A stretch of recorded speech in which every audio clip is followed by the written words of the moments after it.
समय पहले की बात है। सूरजपुर गांव में ध्यानचंद नाम का एक ज्ञानी आदमी रहता था। एक दिन ध्यानचंद अपनी पत्नी से कहता है, मेरे बचपन के मित्र मोहन की बहुत दिनों से कोई खबर नहीं मिली है। मैं कल सुबह उससे मिलने उसके गांव के लिए निकल जाऊंगा। अगली सुबह ध्यानचंद जल्दी उठकर अपने मित्र से मिलने के लिए निकल जाता है। ध्यानचंद का मित्र बचपन से ही गूंगा और एक पैर से अपाहिज था। जब ध्यानचंद अपने मित्र से मिलने उसके गांव जा रहा था तो रास्ते में उसे एक आदमी मिलता है जो शरीर से काफी तंदुरुस्त था। उसने ध्यानचंद से कहा, भाई आप कौन हो और कहाँ जा रहे हो? तब ध्यानचंद कहता है, मेरा नाम ध्यानचंद है और मैं अपने मित्र के घर संभाजीनगर जा रहा हूँ। तब वह आदमी कहता है, मेरा नाम महाकाल है, मुझे भी उसी तरफ जाना है, क्या मैं आपके साथ चल सकता हूँ? मुझे ठीक से रास्ता पता नहीं है। ध्यानचंद उस आदमी का नाम सुनकर सोचता है कि ये कैसा नाम है, महाकाल। फिर वह मन में सोचता है कि मुझे इसके नाम से क्या। ध्यानचंद उस आदमी से कहता है, हाँ तुम मेरे साथ चल सकते हो। ये तो अच्छा ही होगा, अगर हम दोनों साथ साथ चलेंगे तो समय भी जल्दी कट जाएगा। फिर वे दोनों रास्ते में आगे बढ़ने लगे। तब रास्ते में एक छोटा सा गांव आया।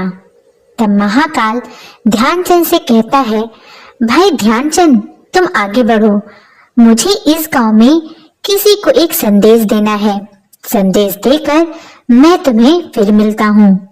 तब ध्यानचंद कहता है, ठीक है, तब मैं उस कुएं के पास बैठकर आराम कर लेता हूँ, तब तक तुम संदेश देकर वापस आ जाओ।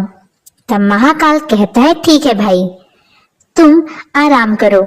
ध्यानचंद कुएं के पास बैठकर पानी पी रहा था कि तभी एक शोर उठा कि एक बाज ने किसी आदमी के प्राण ले लिए और तभी वहां महाकाल वापस आ जाता है।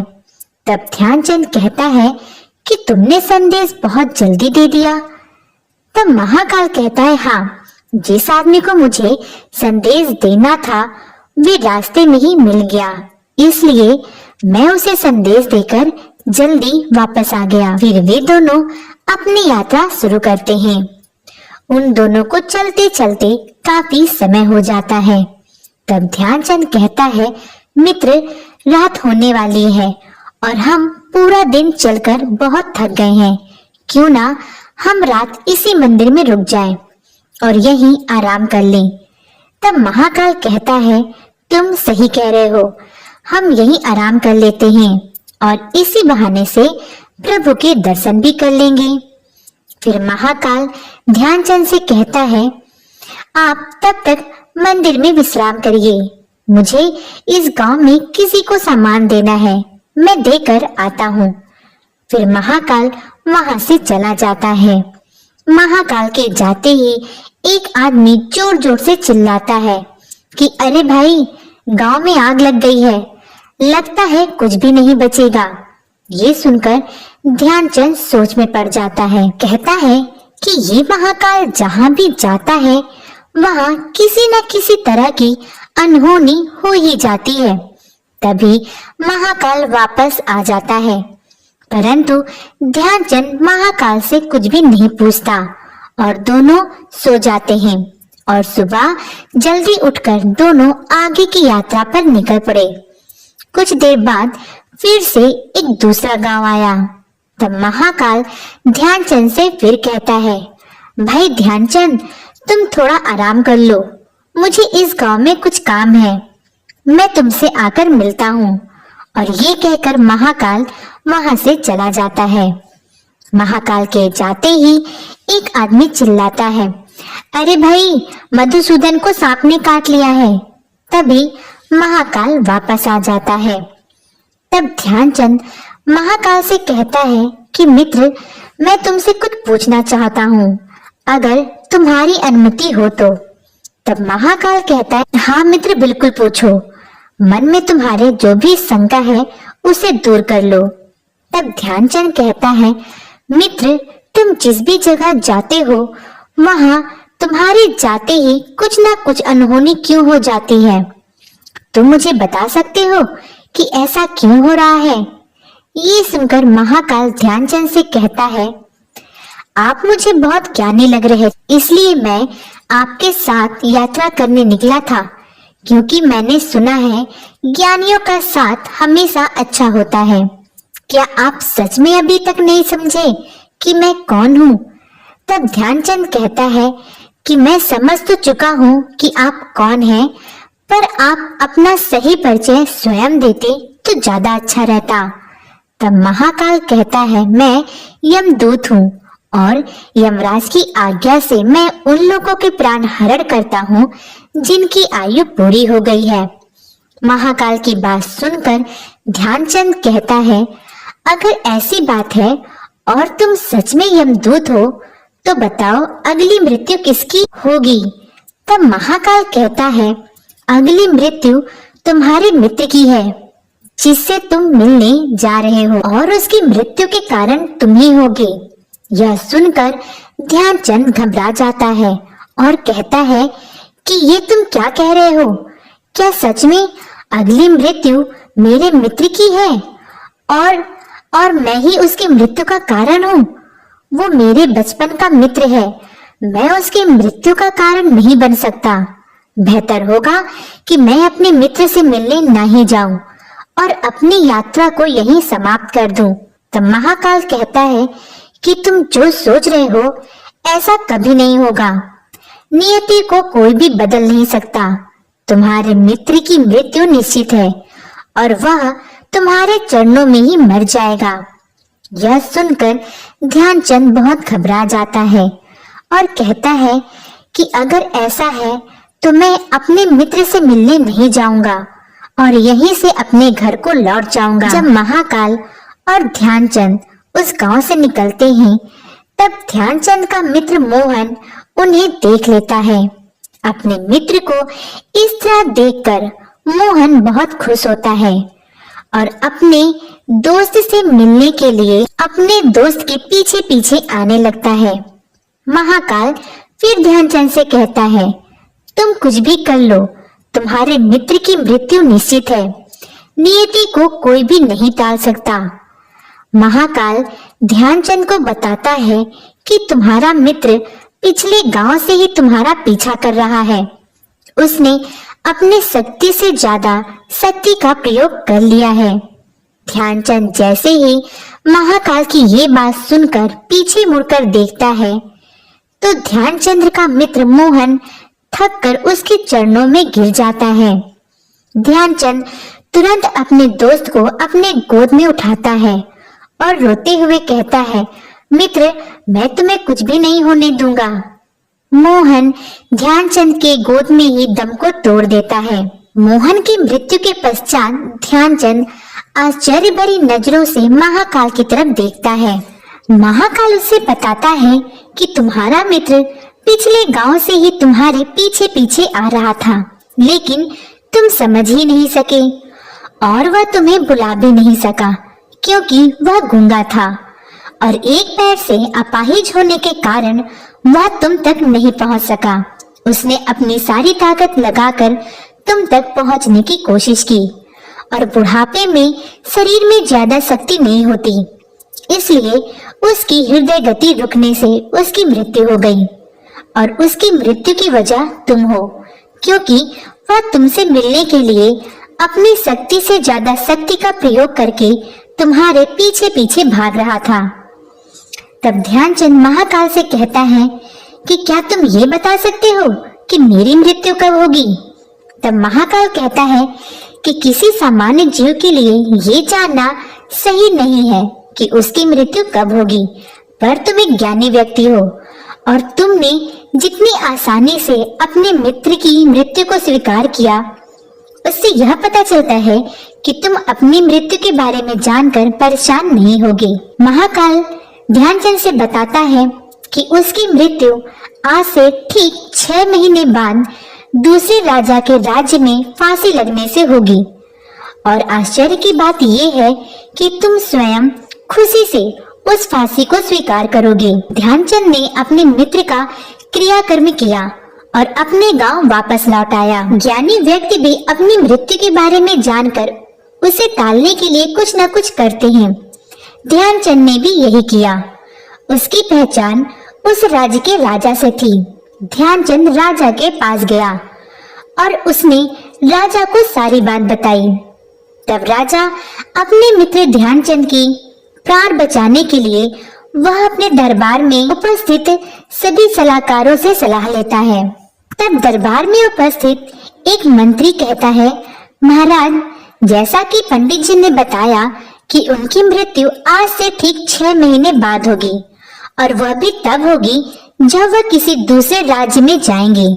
अगर हम उन्हें दूसरे राज्य में ना जाने दें तो उनकी मृत्यु कैसे होगी। राजा को अपने सलाहकार की बातें उपयुक्त लगी। राजा ने ध्यानचंद का रहने का इंतजाम महल में ही करा दिया और धीरे धीरे 6 महीने बीत गए। मृत्यु से एक दिन पहले ध्यानचंद सोचता है कि कल तो मेरे मृत्यु का दिन है। आज की काली रात और कल का काला दिन निकल जाए तो फिर मुझे किसी चीज का भय नहीं है। ध्यानचंद रात में जल्दी सो जाता है।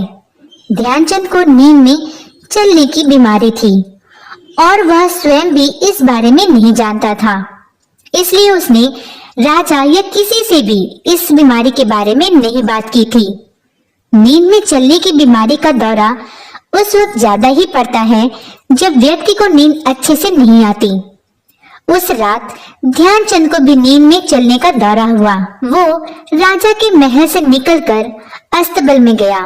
राजा के आदेश के अनुसार वे कहीं भी आ जा सकता था, इसलिए किसी ने भी उसे कुछ भी नहीं पूछा। ध्यानचंद घोड़े में सवार होकर दूसरे राज्य की सीमा में चला गया और उस राज्य की रानी के कक्ष में जाकर रानी की दूसरी तरफ सो गया। सुबह राजा ने जब ये सुना तो राजा ने तुरंत ध्यानचंद को पकड़कर दरबार में लाने को कहा। फिर सिपाही ध्यानचंद को पकड़कर ध्यानचंद को दरबार में ले आते हैं। दरबार में पहुंचकर ध्यानचंद राजा से माफी मांगता है और कहता है, महाराज माफ करिएगा, मैं यहाँ कैसे आया इस बात की जानकारी मुझे स्वयं ही नहीं है। राजा ध्यानचंद के ऊपर गुस्सा करता है और उसकी बात पर विश्वास नहीं करता और कहता है कि तुम झूठ बोल रहे हो, सच सच बताओ, तुम कोई जासूस तो नहीं हो। ध्यानचंद फिर कहता है, महाराज, मैंने बिल्कुल सच कहा है आपसे, मैं कोई जासूस नहीं हूँ। मैं यहाँ कैसे आया मुझे खुद भी जानकारी नहीं है। राजा तो पहले ही क्रोधित था, यह सुनकर वे और क्रोधित हो गया। राजा कहता है कि तुम्हारा यह अपराध क्षमा करने लायक तो बिल्कुल भी नहीं है। फिर राजा अपने सैनिकों को आदेश देता है कि सैनिकों इस दुष्ट को फांसी में चढ़ा दिया जाए। ये सुनकर ध्यानचंद राजा से कहता है, महाराज, मैं ये तो नहीं जानता कि मैं यहाँ कैसे आया, पर ये जरूर जानता हूँ कि आज मेरी मृत्यु होने वाली है। मैं जब कल रात आपके महल में अंदर आया तो मुझे क्यों किसी ने नहीं रोका। महाराज, ये सब मेरी नीति का खेल है, क्योंकि आज मेरी मृत्यु का दिन है। राजा ये सुनकर चौंक जाता है और ध्यानचंद से कहता है कि तुम्हें कैसे पता कि आज तुम्हारी मृत्यु होने वाली है। ध्यानचंद राजा से कहता है, महाराज, मैं क्या किसी भी व्यक्ति को इतना साहस कैसे हो जाएगा कि आपकी उपस्थिति में आपके कक्ष में रानी के बगल में सो जाए। ये तो साहस आत्महत्या करने जैसा होगा।